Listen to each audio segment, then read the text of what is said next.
आइए मैं सरदार पटेल की जन्मभूमि पर उसी पौरुष, उसी हनक, उसी तेवर के एक कवि को आमंत्रित करता हूं जो मुझे भी बहुत प्रिय है, मेरा पुराना मित्र है। आप सब जोरदार तालियों के साथ अभिराम पाठक को स्वीकार करें। एक बार और जोरदार तालियां बजाकर स्वागत। हम राम की कसम जिस भोर ठान लेंगे हम, शाम नहीं होगी पाकिस्तान मिट जाएगा। राम की कसम।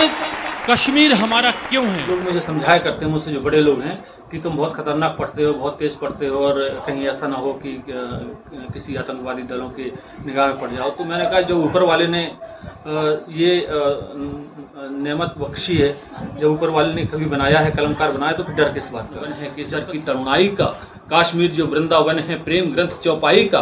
काश्मीर वो सिसक रहा था बेबस पड़ा शिकंजों में, तड़प रहा था स्वार्थ वाले चंद लहू के पंजों में। काश्मीर वो 70 सालों बाद दिखाई देगा अब, गलियां गलियां महकेंगी, आबाद दिखाई देगा अब, रौनक रंगत बदलेगी फिर घाटी की अंगनाई में, और वंदे मातरम गूंजेगा बिस्मिल्लाह की शहनाई में। कि शेखर सुभाष की जवानियों का शौर्य तेज वक्त ने जो देखा उस वक्त को प्रणाम है।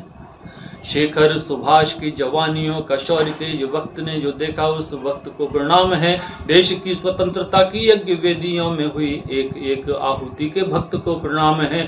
फांसियों में झूले देश प्रेमियों ने अंत तक पांव से छुआ है उस तख्त को प्रणाम है। आकाशवाणी में ड्रामा ऑडिशन भी पास हूँ, ड्रामा भी किए हैं, कंपेयर भी रहा हूँ ग्राम सभा में।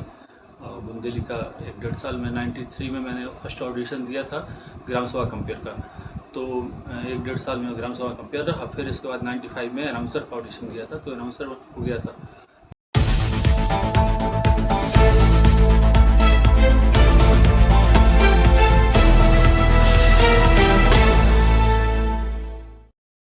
नमस्कार, जयराम जी के हम शिवांगी तिवारी और आप देख रहे हैं आपका अपना चैनल बुंदेलखंड चुपल।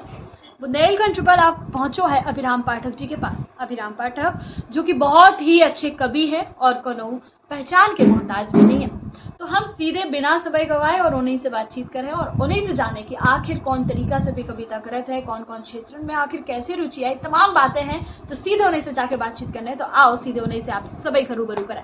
सर नमस्कार, बहुत बहुत स्वागत है आपका बुंदेलखंड चुपल चैनल पर। नमस्कार, धन्यवाद। अच्छा, मैं आपसे जानना चाहूंगी सर्वप्रथम कि चूंकि आप कवि हैं और आपको ये कविता की रुचि कब से आई, आप कब से ये कविताएं पढ़ रहे हैं, हम सबसे पहले यही जानना चाहेंगे। बहुत अच्छा सवाल किया आपने। लगभग 83 का वाक़या था शायद, हाँ 83 का। यहाँ पहले कवि सम्मेलन हुआ करता था बहुत अच्छा छतरपुर में, वो राज्य परिवहन मध्य प्रदेश राज्य परिवहन डिपो का। तो लोग बड़ा क्रेज था कवि सम्मेलन का, लोग सुनने के लिए जाया करते थे। 83 में मुझे भी अपने मदर फादर से मैंने कहा कि मैं भी सुनना चाहता हूँ, तो वो लेके गए साथ में। तो मैं वो कार्यक्रम सुनने के लिए गया, पब्लिक में बैठा। पब्लिक में बैठ के मैंने वो कार्यक्रम कवि सम्मेलन सुना। उसमें माया गोविंद जी थी, नीरज जी थे और सत्यन जी संचालन कर रहे थे।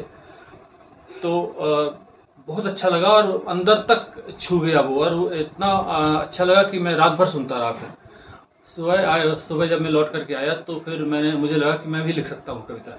तो मैंने कोशिश की और उस दिन पहले ये कविता लिखी। कविता लिखने के बाद फिर जब लिखी तो अपना लिखा हुआ हर किसी को अच्छा लगता है, मुझे भी अच्छा लगा, तो मैंने और भी 1-2 लिखी। फिर इसके बाद मैं 9th क्लास में उस समय पढ़ रहा था। तो स्कूल में नंबर 1 स्कूल, जो हायर सेकेंडरी नंबर 1 स्कूल है हमारे छतरपुर का, उस समय सबसे बढ़िया स्कूल वही हुआ करता था। तो वहाँ कविता प्रतियोगिता हुई। कविता प्रतियोगिता में मैंने हिस्सा लिया और उसमें मुझे प्रथम स्थान प्राप्त हुआ। बस फिर यहाँ से एक लगन सी लग गई और लिखना शुरू कर दिया। लिखते लिखते ये यात्रा यहाँ तक पहुँची आज जहाँ। बहुत अच्छी बात आपने बताई, और जैसे कि आपने वाकया भी बताया, तो सबसे पहले तो हम यहीं से स्टार्टिंग कर देते हैं। भाई, आपने कहा कि आपने एक कविता लिखी दूसरों को सुनकर, जो अन्य कवि थे, तो क्या कविता थी वो, क्या आपके मन में विचार आया, किस विषय के बारे में आपने लिख डाला? नहीं, अब मैंने उस समय मुझे कुछ याद है, शायद माया गोविंद जी के गीत उनने पढ़े थे। युग युग से दुख सहा नहीं कुछ कहा मगर मैं सहूँगी नहीं, क्या, और दूसरा था डाकिए ने द्वार खटखटाया अनवाचा पत्र लौट आया।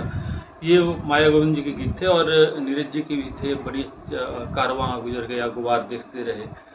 और काका हाथरसी भी थे उस मंच पर, उनकी बड़ी अच्छी कविताएं थी। तो सब हुआ। तो उस समय क्या हुआ था कि इंदिरा गांधी जी की शहादत हुई थी। तो मैंने उन पर कविता लिखी थी। अब याद तो नहीं है, वो इतने साल पुरानी पहली कविता है मेरी, लेकिन उनकी शहादत पर मैंने पहली कविता लिखी थी। अच्छा, हम जानना चाहेंगे आपसे कि जैसे कविता के क्षेत्र में तो आपकी विशेष रुचि है ही, जैसे कि आपने बताया ही है, इसके अलावा भी आप क्या करते हैं? आप बैक सपोर्ट में कविताएं पढ़ते हैं या फिर आप फ्रंट में कविताओं को रखते हैं और फिर बैक सपोर्ट में कुछ करते हैं? कविताएं तो फ्रंट में हैं और फिर इसके बाद जॉब भी करता हूँ फॉरेस्ट में, आकाशवाणी में कैजुअल अनाउंसर भी हूँ, और आकाशवाणी में ड्रामा ऑडिशन भी पास हूँ, ड्रामा भी किए हैं, कंपेयर भी रहा हूँ ग्राम सभा में बुंदेली का 1-1.5 साल में। 93 में मैंने फर्स्ट ऑडिशन दिया था ग्राम सभा कंपेयर का, तो 1-1.5 साल में ग्राम सभा कंपेयर रहा। फिर इसके बाद 95 में अनाउंसर का ऑडिशन दिया था, तो अनाउंसर हो गया था। तब से लेकर के आज तक वहाँ कैजुअल अनाउंसर के रूप में काम भी करता हूँ और ड्रामा भी करता हूँ, स्क्रिप्ट भी लिखता हूँ, फिर बहुत कुछ काम किया आकाशवाणी में। तो अच्छा, चलिए, बहुत अच्छी बात है। हम आपसे जानना चाहेंगे, चूंकि आप जैसे मैंने जब रिसर्च किया और देखा कि आपकी कविताओं में आप मोदी जी के बारे में कई बार चर्चाएं करते हैं, तो क्या समझ के आप मोदी जी को लेकर बातचीत करते हैं या कविताएं करते हैं? ये सवाल आपने बहुत अच्छा किया। क्या है कि अधिकांश लोगों का मानना ये होता है कि कवि का काम है लोगों की केवल गलतियां गिनाना, जबकि कवि का काम ये नहीं है। कवि का काम केवल गलतियां गिनाना नहीं है। यदि हमारी सरकार, हमारा राजा, हमारा प्रधान यदि अच्छा काम कर रहा है तो उसका मनोबल बढ़ाना, उसको प्रोत्साहित करना, उसके लिए अच्छा लिखना भी हमारा काम है। क्योंकि यदि हम अपने आप से व्यक्तिगत रूप से सोचें, यदि हम कुछ काम कर रहे हैं और अच्छा काम कर रहे हैं, हमारा कोई मनोबल बढ़ाता है तो हम और अच्छा करेंगे। इसी तरह से सरकार भी यदि अच्छा काम कुछ कर रही है तो हम यदि सरकार का प्रोत्साहित करेंगे, उसके लिए लिखेंगे, ये कहेंगे कि ये अच्छा काम किया है, तो सरकार और अच्छा काम करेगी। जबकि कुछ लोगों का मानना यह है कि केवल उंगली उठाना कवि का काम है। कवि का काम केवल उंगली उठाना नहीं है। हर समय पर अच्छा लोगों ने, जैसे भूषण ने महाराज छत्रसाल के लिए लिखा कि छत्ता को सराहूं किस सराहूं, शिवा को सराहूं किस सराहूं छत्रसाल को। लोग कहते हैं कि वो दरबारी कवि थे। भूषण उस समय शिवाजी के दरबार के कवि थे, छत्रसाल के दरबार के कवि नहीं थे।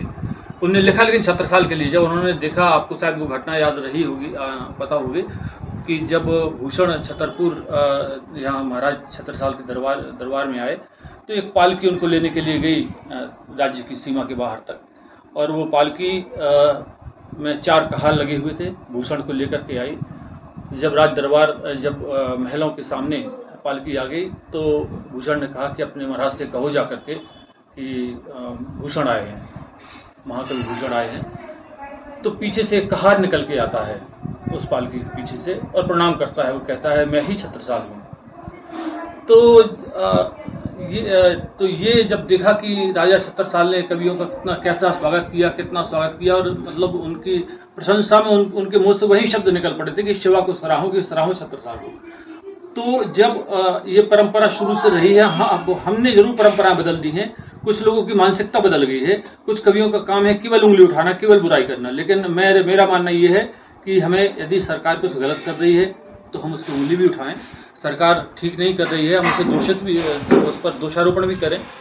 लेकिन यदि सरकार अच्छा काम कर रही है तो हम उसे प्रोत्साहित भी करें, उसकी तारीफ में भी लिखें। बिल्कुल, निश्चित रूप से आपके हिसाब से जो है, जो सरकार अच्छा काम करे या जो भी व्यक्ति अच्छा काम करे तो उसकी तारीफ करने में कोई बुराई नहीं और करना भी चाहिए भाई। लेकिन एक चीज और है, जैसे कोई भी अच्छा काम कर रहा है, आप हमेशा ही मोदी जी का जो मैंने रिसर्च किया उसमें आप हमेशा ही तारीफ करते हैं, तो बहुत सारे विरोधी हैं जो आपका भी विरोध करते होंगे। तो हम जानना चाहेंगे कि उन विरोधियों को आप आखिर कैसे हैंडल करते हैं, और आपके पास आज तक ऐसा कोई आया फोन कि भाई आप तो बड़ी मोदी जी की तारीफ कर रहे हो? हाँ, लोग कहते हैं, और ऐसा तो खैर हो ही नहीं सकता कि लोग ना कहें। जब आप तक ये बात पहुंची है, तो जितने लोगों तक ये बात पहुंचती है तो लोग मिलते भी हैं, सामने भी कहते हैं, फ़ोन भी आते हैं। फ़ोन में भी लोग कहते हैं कि केवल मोदी जी की तारीफ। तो हमने कहा कि केवल मोदी जी की तारीफ नहीं है, तारीफ हम उन सबकी करेंगे जो भी राजसत्ता में आएगा, जो काम करेगा। इतनी सारी सरकारें हैं, और भी सरकारें हैं, प्रदेश की भी सरकारें हैं, तो सबकी तारीफ में हम ये नहीं कह रहे काम अच्छा नहीं कर रही हैं, प्रदेश की सरकारें भी अच्छा काम कर रही हैं, लेकिन जो कुछ विशेष काम अच्छे हो जाते हैं, जैसे धारा 370 समाप्त हुई। इस देश का 125 करोड़ लोग, पूरे 140 करोड़ व्यक्ति इस देश के ये चाहते थे कि इस देश से धारा 370 समाप्त हो जाए, और ये उम्मीद भी नहीं थी, कल्पना भी नहीं थी कि ये काम हो सकता है। लेकिन जब वो काम मोदी जी ने कर दिखाया, कितना बड़ा काम कर दिखाया कि धारा 370 समाप्त कर दी, तो उनकी तारीफ में लिखना हमारा फर्ज बनता है, और हमने एक कविता उनकी तारीफ में ही लिखी थी। तो बाकी वही वायरल है और उसी के बारे में लोग चर्चा करते हैं कि आप मोदी जी की तारीफ में लिखते हैं, तो यदि मोदी जी अच्छा काम करेंगे तो हम लिखते भी हैं और लिखते भी रहेंगे। बहुत अच्छी बात, जैसे आपने मोदी जी की बात कही, आपकी कविताओं के मैंने सुना है वो कश्मीर और पाकिस्तान को लेकर भी बहुत सुना है। भाई आपका पाकिस्तान का हमेशा ही जिक्र करते हैं अपनी कविताओं को लेकर। तो क्या कैसा रहता है आपको, जो विरोधी लोग हैं वो आपको जान माल या फिर ऐसे मारने की धमकी को लेकर ऐसा कुछ मिलता है आपको कभी कि नहीं आप पाकिस्तान का विरोध कर रहे हैं, ऐसा कुछ होता हो? नहीं, धमकी तो ऐसी आज तक नहीं मिली अभी तक कोई, बट लोग मुझे समझाया करते हैं, मुझसे जो बड़े लोग हैं, कि तुम बहुत खतरनाक पढ़ते हो, बहुत तेज पढ़ते हो और कहीं ऐसा ना हो कि किसी आतंकवादी दलों के निगाह में पड़ जाओ। तो मैंने कहा जो ऊपर वाले ने ये नेमत बख्शी है, जब ऊपर वाले ने कभी बनाया है, कलमकार बनाया, तो फिर डर किस बात का। जब तक जीवित हैं तब तक सच लिखेंगे, सही लिखेंगे, बिना किसी के डर से लिखेंगे, बिना किसी के दबाव में लिखेंगे, बिना किसी लालच में लिखेंगे, जो सच होगा वो लिखेंगे।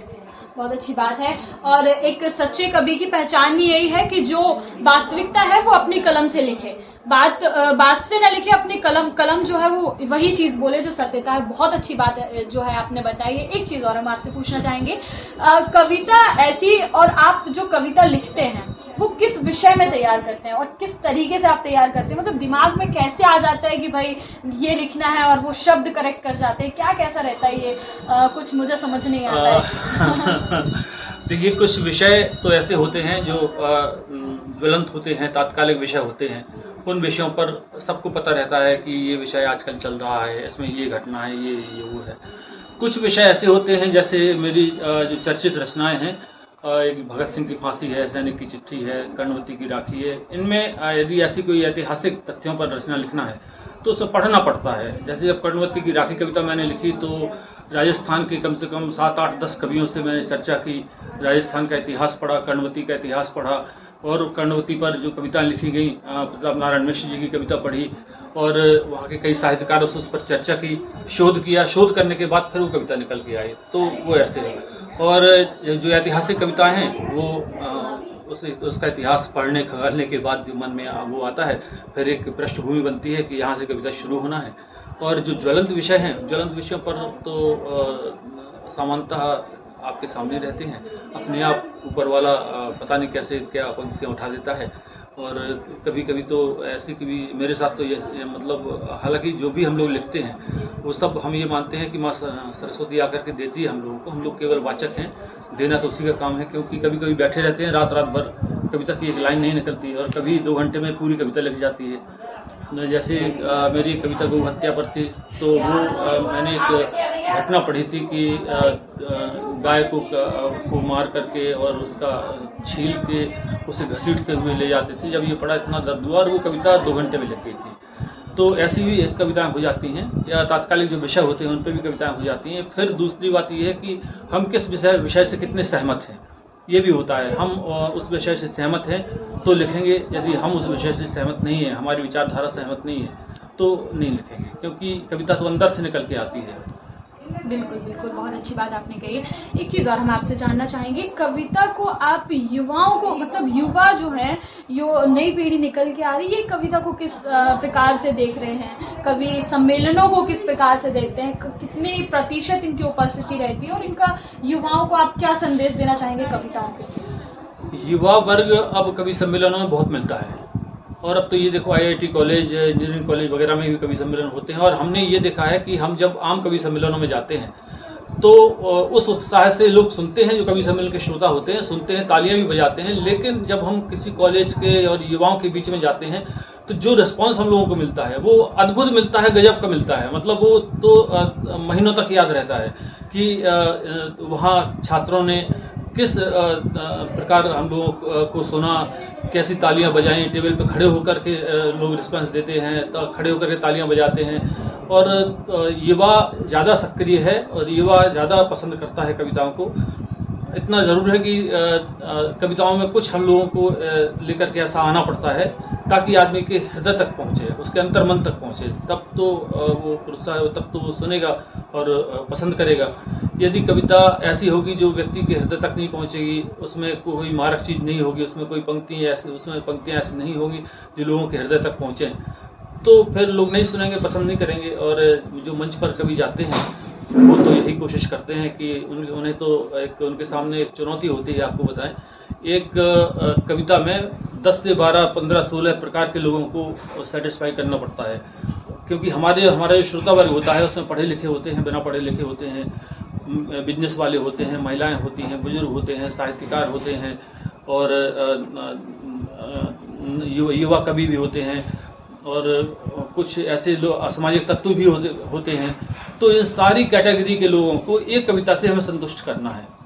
वो काम जो कर ले जाता है वो मंच पर पहुंच जाता है और वो मंच पर सफल भी है। बहुत बढ़िया, बहुत अच्छी बात आपने बताई है। जब हम अभिराम पाठक जी के पास हैं और उनका इंटरव्यू कर रहे हैं और उनकी कविता ना सुने तो ऐसा तो हो ही नहीं सकता है और होना भी नहीं चाहिए। भाई, लोगों को उत्साह रहता है आप लोगों की कविताओं को सुनने का और मुझे पर्सनली बड़ा ही उत्साह है। तो मैं चाहूँगी कि आपकी जो मनचाही कविता हो, जो आपको बहुत ज़्यादा ही अच्छी लगती हो, आप ऐसी कविता ज़रूर पेश करें। हाँ, पहले तो मैं एक 4 पंक्तियां, एक छंद पढ़ देता हूँ जो देशभक्तों के लिए है।